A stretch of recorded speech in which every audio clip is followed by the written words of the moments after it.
ਤ੍ਰਿਆ ਰਾਜ ਵਿੱਚ ਕੁਝ ਦਿਨ ਆਪਣੇ ਪਵਿੱਤਰ ਉਪਦੇਸ਼ਾਂ ਨਾਲ ਜਾਦੂਗਰਨੀਆਂ ਨੂੰ ਸਿੱਖੀ ਦਾਨ ਤੇ ਸੁਮਤ ਬਖਸ਼ ਕੇ ਸਤਿਗੁਰੂ ਸ੍ਰੀ ਗੁਰੂ ਨਾਨਕ ਜੀ ਪਰਥਰੀ ਜੋਗੀ ਪਾਸ ਆ ਗਏ। ਇਸ ਜੋਗੀ ਦੀ ਦੱਖਣ ਦੇਸ਼ਾਂ ਵਿੱਚ ਬੜੀ ਪ੍ਰਸਿੱਧਤਾ ਸੀ। ਗੁਰੂ ਜੀ ਨੇ ਉਸ ਦੇ ਡੇਰੇ ਦੇ ਬਾਹਰ ਆਸਣ ਲਾ ਲਿਆ। ਜਦ ਭਰਥਰੀ ਨੂੰ ਪਤਾ ਲੱਗਾ ਤਾਂ ਉਸਨੇ ਆਪ ਜੀ ਪਾਸ ਆਣ ਕੇ ਪੁੱਛਿਆ ਕਿ ਤੁਸੀਂ ਕਿੱਥੋਂ ਆਏ ਹੋ ਅਤੇ ਕਿੱਥੇ ਜਾਣਾ ਹੈ। ਗੁਰੂ ਜੀ ਦਾ ਇਸ਼ਾਰਾ ਪਾ ਕੇ ਭਾਈ ਬਾਲੇ ਨੇ ਭਰਥਰੀ ਨੂੰ ਦੱਸਿਆ ਕਿ ਇਹ ਗੁਰੂ ਨਾਨਕ ਨਿਰੰਕਾਰੀ ਹਨ, ਪੰਜਾਬ ਦੇਸ਼ ਦੇ ਵਾਸੀ ਹਨ ਅਤੇ ਦੇਸਾਂ ਪ੍ਰਦੇਸਾਂ ਦੀ ਯਾਤਰਾ ਕਰਦੇ ਫਿਰਦੇ ਹਨ। ਮੈਂ ਤੇ ਇਹ ਮਰਦਾਨਾ ਦੋਵੇਂ ਇਹਨਾਂ ਦੇ ਸੇਵਾਦਾਰ ਹਾਂ। ਨਾਨਕ ਨਿਰੰਕਾਰੀ ਨਾਮ ਸੁਣ ਕੇ ਭਰਥਰੀ ਬੜਾ ਪ੍ਰਸੰਨ ਹੋਇਆ ਤੇ ਚਰਨ ਬੰਦਨਾ ਕਰਕੇ ਕਹਿਣ ਲੱਗਾ, ਮਹਾਰਾਜ, ਮੈਂ ਬਹੁਤ ਸਮੇਂ ਤੋਂ ਆਪ ਜੀ ਦੀ ਉਡੀਕ ਕਰ ਰਿਹਾ ਸੀ। ਆਪ ਜੀ ਨੇ ਦਰਸ਼ਨ ਦੇ ਕੇ ਬੜੀ ਕਿਰਪਾ ਕੀਤੀ ਹੈ। ਗੁਰੂ ਜੀ ਨੇ ਕਿਹਾ, ਤੁਹਾਨੂੰ ਸਾਡੀ ਉਡੀਕ ਕਿਸ ਤਰ੍ਹਾਂ ਸੀ? ਭਰਥਰੀ ਨੇ ਦੱਸਿਆ ਕਿ ਇੱਕ ਵਾਰ ਮੈਨੂੰ ਨਾਰਦ ਮੁਨੀ ਮਿਲੇ ਸਨ ਅਤੇ ਮੈਂ ਉਹਨਾਂ ਤੋਂ ਕੁਝ ਪ੍ਰਸ਼ਨ ਪੁੱਛੇ ਸਨ। ਤਦ ਉਹਨਾਂ ਨੇ ਕਿਹਾ ਸੀ ਕਿ ਇਹਨਾਂ ਪੁੱਛਾਂ ਦਾ ਉੱਤਰ ਗੁਰੂ ਨਾਨਕ ਨਿਰੰਕਾਰੀ ਜੀ ਤੁਹਾਨੂੰ ਇੱਥੇ ਹੀ ਦੇਣਗੇ। ਤਦੋਂ ਮੈਂ ਤੁਹਾਨੂੰ ਇੱਥੇ ਉਡੀਕ ਰਿਹਾ ਹਾਂ। ਭਰਥਰੀ ਦੀ ਇਤਨੀ ਬਹੁਤੀ ਸ਼ਰਧਾ ਵੇਖ ਕੇ ਗੁਰੂ ਜੀ ਨੇ ਕਿਹਾ, ਜੋ ਕੁਝ ਤੁਸੀਂ ਪੁੱਛਣਾ ਚਾਹੁੰਦੇ ਹੋ ਪੁੱਛ ਲਵੋ। ਭਰਥਰੀ ਨੇ ਕਿਹਾ, ਮੈਂ ਹਠ ਯੋਗ ਦੀ ਸਾਧਨਾ ਕਰਕੇ ਮਨ ਨੂੰ ਸਾਧਿਆ ਹੈ। ਮਨ ਨਿਰਮਲ ਹੋਣ ਨਾਲ ਹੀ ਸ਼ੁਭ ਗਤੀ ਪ੍ਰਾਪਤ ਹੁੰਦੀ ਹੈ, ਨਹੀਂ ਤਾਂ ਮੋਹ ਮਾਇਆ ਦੇ ਬੰਧਨ ਨਹੀਂ ਟੁੱਟਦੇ। ਪਰ ਭਗਤੀ ਨਾਲ ਮਨ ਕਿਸ ਤਰ੍ਹਾਂ ਨਿਰਮਲ ਹੁੰਦਾ ਹੈ, ਮੈਨੂੰ ਇਹ ਸਮਝਾਓ। ਮੈਂ ਤਾਂ ਇਹੀ ਸਮਝਦਾ ਹਾਂ ਕਿ ਯੋਗ ਤੋਂ ਬਿਨਾਂ ਮਨ ਨੂੰ ਸਾਧਨਾ ਬਹੁਤ ਕਠਿਨ ਗੱਲ ਹੈ। ਇਹ ਗੱਲ ਮੇਰਾ ਪਹਿਲੀ ਸੰਸਾ ਹੈ। ਦੂਜਾ ਸੰਸਾ ਮੇਰਾ ਇਹ ਹੈ ਕਿ ਸਿੱਧ ਲੋਕ ਸ਼ਰਾਬ ਦਾ ਪਿਆਲਾ ਪੀ ਕੇ ਰਾਤ ਦਿਨ ਇੱਕ ਅਨਹਦ ਧੁਨੀ ਵਿੱਚ ਮਸਤ ਰਹਿੰਦੇ ਹਨ ਅਤੇ ਵਿਸ਼ੇ ਵਿਕਾਰਾਂ ਤੋਂ ਰਹਿਤ ਰਹਿੰਦੇ ਹਨ। ਪਰ ਭਗਤੀ ਵਿੱਚ ਕਿਸ ਜ਼ੋਰ ਨਾਲ ਹਰੀ ਰੰਗ ਵਿੱਚ ਲਿਵ ਲੱਗਦੀ ਹੈ ਅਤੇ ਵਿਰਾਗੀ ਦਿਲ ਕਿਸ ਤਰ੍ਹਾਂ ਹੁੰਦਾ ਹੈ, ਕਿਉਂਕਿ ਵਿਰਾਗ ਤੋਂ ਬਿਨਾਂ ਪ੍ਰੇਮ ਨਹੀਂ ਜਾਗਦਾ। ਆਪ ਕਿਰਪਾ ਕਰਕੇ ਇਹਨਾਂ ਦਾ ਉੱਤਰ ਦਿਓ। ਗੁਰੂ ਜੀ ਨੇ ਕਿਹਾ, ਹੇ ਚਤੁਰ ਭਰਥਰੀ, ਇਹਨਾਂ ਦਾ ਉੱਤਰ ਸੁਣ। ਭਗਤੀ ਤੋਂ ਬਿਨਾਂ ਮਨ ਨਿਰਮਲ ਨਹੀਂ ਹੁੰਦਾ। ਤੇਰੀ ਇਹ ਗੱਲ ਸੱਚੀ ਹੈ ਕਿ ਯੋਗ ਤੋਂ ਬਿਨਾਂ ਮਨ ਨਿਰਮਲ ਨਹੀਂ ਹੁੰਦਾ, ਪਰ ਇਸ ਕੰਮ ਵਾਸਤੇ ਭਗਤੀ ਯੋਗ ਸ੍ਰੇਸ਼ਟ ਹੈ। ਜਿਹੜੇ ਸਿਆਣੇ ਲੋਕ ਜਗਤ ਵਿੱਚ ਮੁਕਤੀ ਚਾਹੁੰਦੇ ਹਨ, ਉਹ ਇਹ ਲੱਛਣ ਗ੍ਰਹਿਣ ਕਰਦੇ ਹਨ। ਤੇ ਸ੍ਰੀ ਗੁਰੂ ਨਾਨਕ ਦੇਵ ਜੀ ਨੇ ਇੱਕ ਸ਼ਬਦ ਦੇ ਰਾਹੀਂ ਉਸ ਜੋਗੀ ਭਰਥਰੀ ਨੂੰ ਇੱਕ ਉਪਦੇਸ਼ ਦਿੱਤਾ ਸੀ। ਗੁਰੂ ਜੀ ਨੇ ਕਿਹਾ, ਹੇ ਭਰਥਰੀ ਜੋਗੀ, ਜਿਹੜਾ ਪੁਰਸ਼ ਇਸ ਤਰ੍ਹਾਂ ਦਾ ਜੋਗ ਧਾਰਦਾ ਹੈ, ਉਸ ਦੇ ਮਨ ਦੀ ਸਾਰੀ ਵਿਸ਼ੇ ਵਿਕਾਰਾਂ ਦੀ ਮੈਲ ਦੂਰ ਹੋ ਜਾਂਦੀ ਹੈ। ਉਪਰੰਤ ਜਿਹੜਾ ਤੂੰ ਪਿਆਲਾ ਪੀਣਾ ਦੱਸਿਆ ਹੈ, ਉਹ ਵੀ ਕੰਨ ਦੇ ਕੇ ਧਿਆਨ ਨਾਲ ਸੁਣੋ, ਮੈਂ ਦੱਸਦਾ ਹਾਂ। ਤੇ ਸ੍ਰੀ ਗੁਰੂ ਨਾਨਕ ਦੇਵ ਜੀ ਨੇ ਇੱਕ ਹੋਰ ਸ਼ਬਦ ਦਾ ਉਚਾਰਨ ਕਰਕੇ ਉਸ ਭਰਥਰੀ ਜੋਗੀ ਨੂੰ ਇਹਦਾ ਵੀ ਉਪਦੇਸ਼ ਦਿੱਤਾ ਸੀ ਤੇ ਆਖਿਆ, ਹੇ ਭਰਥਰੀ, ਜਿਹੜੇ ਪੁਰਸ਼ ਕਰਤਾਰ ਦੇ ਰੰਗ ਵਿੱਚ ਰੰਗੇ ਹੋਏ ਨਾਮ ਜਪਦੇ ਹਨ, ਉਹਨਾਂ ਦੇ ਮਨ ਦੀਆਂ ਬੁਰੀਆਂ ਵਾਸ਼ਨਾਵਾਂ ਨਾਸ ਹੋ ਜਾਂਦੀਆਂ ਹਨ। ਪ੍ਰਭੂ ਚਰਨਾਂ ਦੇ ਪ੍ਰੇਮ ਵਿੱਚ ਮਸਤਾਨੇ ਹੋ ਕੇ ਉਹ ਜਗਤ ਦੇ ਸਾਰੇ ਬੰਧਨ ਨਾਸ ਕਰ ਦਿੰਦੇ ਹਨ। ਆਪ ਜੀ ਦੇ ਬਚਨ ਸੁਣ ਕੇ ਭਰਥਰੀ ਦੇ ਮਨ ਦਾ ਸੰਸਾ ਨਿਵਰਤ ਹੋ ਗਿਆ। ਉਸਨੇ ਭਗਤੀ ਦੀ ਮਹਿਮਾ ਨੂੰ ਸੁੱਖਾਂ ਦਾ ਘਰ ਜਾਣਿਆ ਤੇ ਹੱਥ ਜੋੜ ਕੇ ਗੁਰੂ ਜੀ ਨੂੰ ਬੜੇ ਪ੍ਰੇਮ ਤੇ ਸ਼ਰਧਾ ਨਾਲ ਨਮਸਕਾਰ ਕੀਤੀ। ਭਰਥਰੀ ਪਾਸੋਂ ਵਿਦਾ ਹੋ ਕੇ ਗੁਰੂ ਜੀ ਨਾਲ ਭਾਈ ਬਾਲਾ ਤੇ ਮਰਦਾਨਾ ਮਨ ਪਰਚਾਵੇ ਵਾਸਤੇ ਆਸ ਬਿਲਾਸ ਕਰਦੇ ਹੋਏ ਕੁਝ ਕੋਹਾਂ ਤੇ ਦੂਰ ਜਾ ਬੈਠੇ।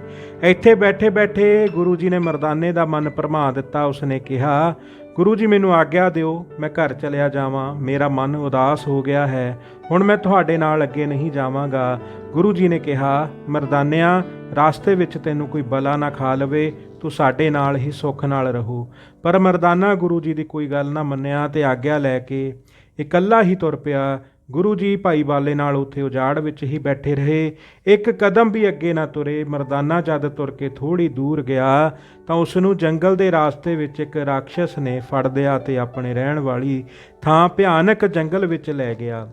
ਰਾਖਸ਼ ਨੂੰ ਵੇਖ ਕੇ ਉਸ ਦੇ ਕਾਬੂ ਆਇਆ ਹੋਇਆ ਮਰਦਾਨਾ ਥਰ-ਥਰ ਕੰਬਣ ਲੱਗਾ ਤੇ ਉਸ ਦਾ ਮੂੰਹ ਡਰ ਨਾਲ ਪੀਲਾ ਹੋ ਗਿਆ। ਇਸ ਦਸ਼ਾ ਵਿੱਚ ਮਰਦਾਨਾ ਗੁਰੂ ਜੀ ਨੂੰ ਯਾਦ ਕਰਨ ਲੱਗਾ ਕਿ ਗੁਰੂ ਜੀ, ਹੁਣ ਮੈਨੂੰ ਇਸ ਬਿਪਤਾ ਤੋਂ ਛੁਡਾਓ, ਮੁੜ ਮੈਂ ਤੁਹਾਡੀ ਆਗਿਆ ਕਦੇ ਭੰਗ ਨਹੀਂ ਕਰਾਂਗਾ।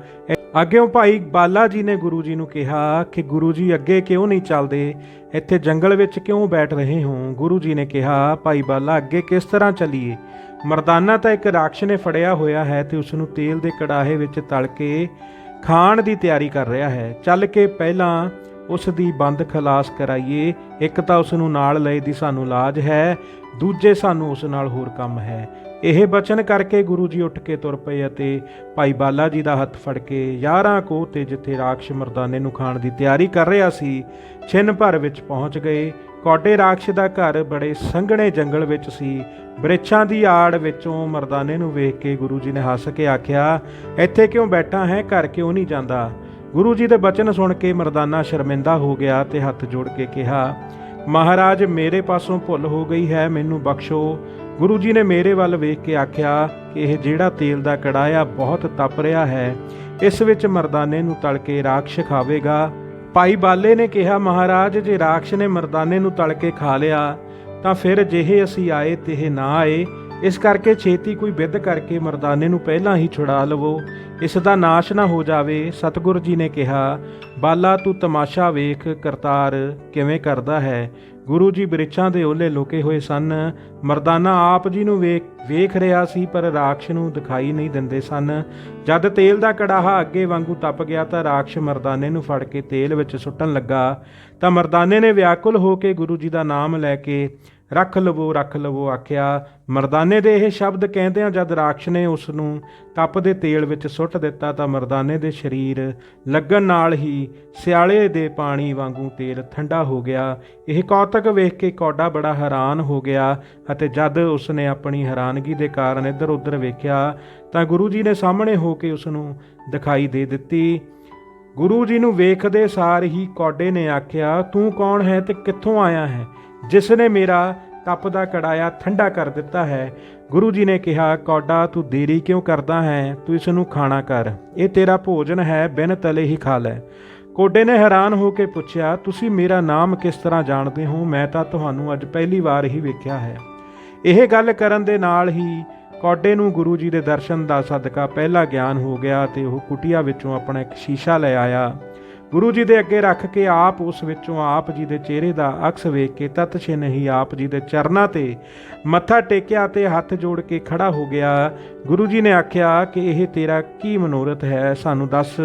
ਕੌਡੇ ਨੇ ਕਿਹਾ, ਪਹਿਲਾਂ ਮੈਨੂੰ ਆਗਿਆ ਦਿਓ ਕਿ ਤੁਹਾਡੇ ਭੇਟ ਕਰਨ ਵਾਸਤੇ ਕੁਝ ਮਿੱਠੇ ਫਲ ਲੈ ਆਵਾਂ, ਫਿਰ ਮੈਂ ਆਪਣੀ ਕਹਾਣੀ ਤੁਹਾਨੂੰ ਸੁਣਾਵਾਂਗਾ।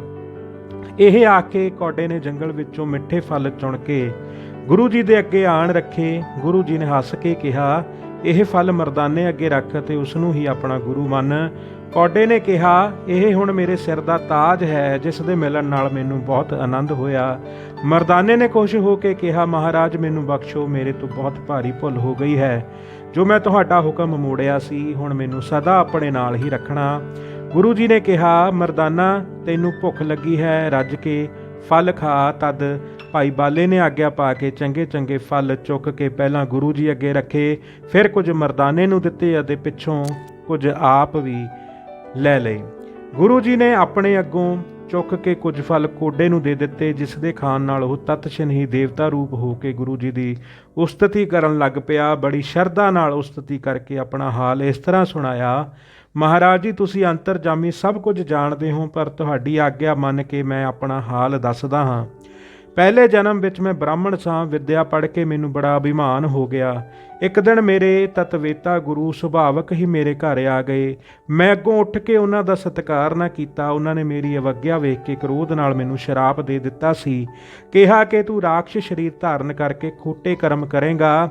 ਉਹਨਾਂ ਦਾ ਸ਼ਰਾਪ ਸੁਣ ਕੇ ਮੈਂ ਬਹੁਤ ਡਰ ਗਿਆ ਤੇ ਹੱਥ ਜੋੜ ਕੇ ਬੇਨਤੀ ਕੀਤੀ ਕਿ ਹੇ ਗੁਰੂ ਜੀ, ਮੇਰੇ ਅਪਰਾਧ ਦਾ ਮੈਨੂੰ ਦੰਨ ਰਾਖਸ਼ ਦੇਹੀ ਧਾਰਨ ਦਾ ਮਿਲਿਆ ਹੈ, ਇਸ ਤੋਂ ਮੇਰਾ ਛੁਟਕਾਰਾ ਕਦੋਂ ਹੋਵੇਗਾ? ਗੁਰੂ ਜੀ ਨੇ ਪ੍ਰਸੰਨ ਹੋ ਕੇ ਆਖਿਆ ਕਿ ਜਦੋਂ ਨਿਰੰਕਾਰ ਅਵਤਾਰ ਧਾਰ ਕੇ ਸੰਸਾਰ ਵਿੱਚ ਆਵੇਗਾ, ਉਹਨਾਂ ਦੇ ਦਰਸ਼ਨ ਕਰਕੇ ਤੇਰਾ ਪਾਰ ਉਤਾਰਾ ਹੋਵੇਗਾ। ਮੈਂ ਬੇਨਤੀ ਕੀਤੀ ਕਿ ਗੁਰੂ ਜੀ, ਮੈਂ ਉਹਨਾਂ ਨੂੰ ਕਿਸ ਤਰ੍ਹਾਂ ਪਛਾਣਾਂਗਾ, ਕਿਰਪਾ ਕਰਕੇ ਮੈਨੂੰ ਇਹ ਗੱਲ ਸਮਝਾਓ।